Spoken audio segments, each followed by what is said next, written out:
आप लोगों के लिए दीजिए और इसी विचार से आप अपनी संस्कृति का प्रवाह आगे बढ़ा पाएंगे।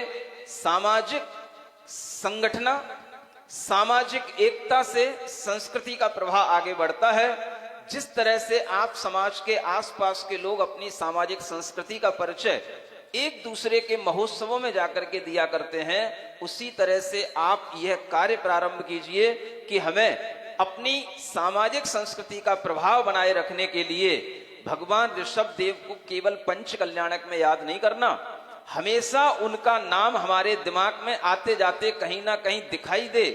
हम जिस घर में भी रहें उस घर में भी हमारे घर में एक एक फोटो फ्रेमिंग होनी चाहिए जिसमें यह अखंड भारत और उस अखंड भारत में भरत चक्रवर्ती का चिन्ह और वह ऊपर लिखा हुआ भगवान ऋषभ देव के पुत्र भरत का भारत लिखा हुआ है। यह आपके घरों में भी एक फोटो फ्रेमिंग होनी चाहिए। और ये सब अगर आप करेंगे तो आप मानिएगा कि जो आप करोड़ों रुपए इन पंच कल्याणकों में खर्च करते हैं उससे भी ज्यादा आपकी पीढ़ियों में धर्म का प्रवाह, धर्म के प्रति गौरव, धर्म का संस्कार केवल उस एक फोटो से आएगा और उस एक मैसेज से चला जाएगा। ये आपके द्वारा आने वाली पीढ़ियों पर एक बहुत बड़ा उपकार इसलिए होगा क्योंकि जब आपकी पीढ़ियां इस तरह का कोई क्वेश्चन क्रिएट करती हैं कि धर्म कितना पुराना, तो उनके लिए यह सबसे बड़ा जवाब अपने आप होगा।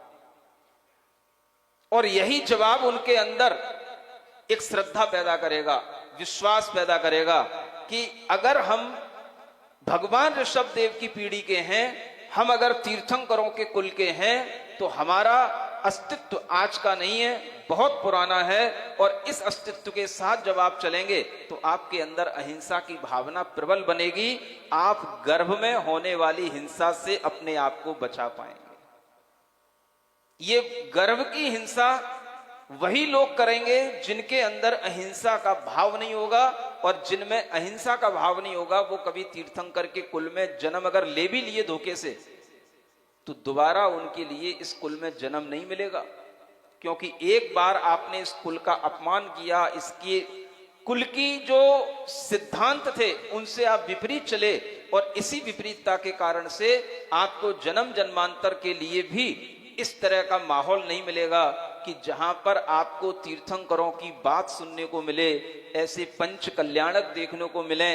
आप देखो दुनिया में कितने मनुष्य हैं, ये Japan, Germany, Australia, Singapore, UK, London, California, US वगैरह में कितने लोग हैं, कितने मनुष्य हैं। चाइना, सब जगह तो मनुष्य है ना। कितने लोग जानते हैं पंच कल्याणक क्या होता है?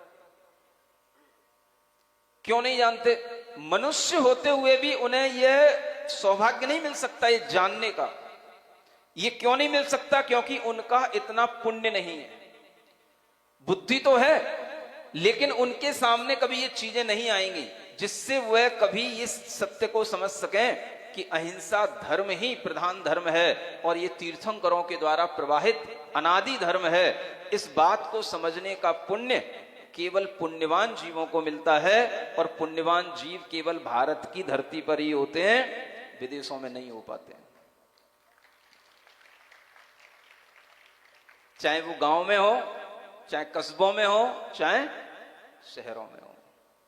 इसलिए आप इस पुण्य भाव को आदर के साथ अपने अंदर धारण करें और हमेशा ये भाव रखें कि हम इसी तरीके से समाज और देश की समृद्धि में अहिंसा के माध्यम से योगदान दें। और ये सबसे बड़ा योगदान होगा। कोई भी अपने जीवन में आज यह भाव करके, संकल्प करके जा सकता है कि मैं अपने जीवन में कभी भी गर्भपात नहीं करवाऊंगा, न करूंगी, और अपने जीवन में कोई भी अपने काम पुरुषार्थ से होने वाले पाप को मैं कभी भी छिपाऊंगा नहीं। संतान अगर किसी भी तरीके से उत्पन्न कहीं भी हो रही है तो उसके होने देंगे, उसका पालन करेंगे, और उसका पालन करने के लिए अनेक जगह भी होती हैं जहां पर उनका पालन हो जाएगा अगर तुमसे पालन करते नहीं बनता। और मैं कहता हूं कि अगर तुम ऐसी संतानों को हमारे पास भी ला करके रख दोगे तो मेरे पास भी बहुत से लोग हैं, बहुत सी जगह हैं जहां पर लोग संतान की रक्षा करने के लिए तत्पर रहते हैं, हम उनकी रक्षा करवा दें। लेकिन आपको ये भाव करना चाहिए किसी भी हालत में हमें गर्भपात जैसा पाप कभी भी नहीं करना। समझ में आ रहा है?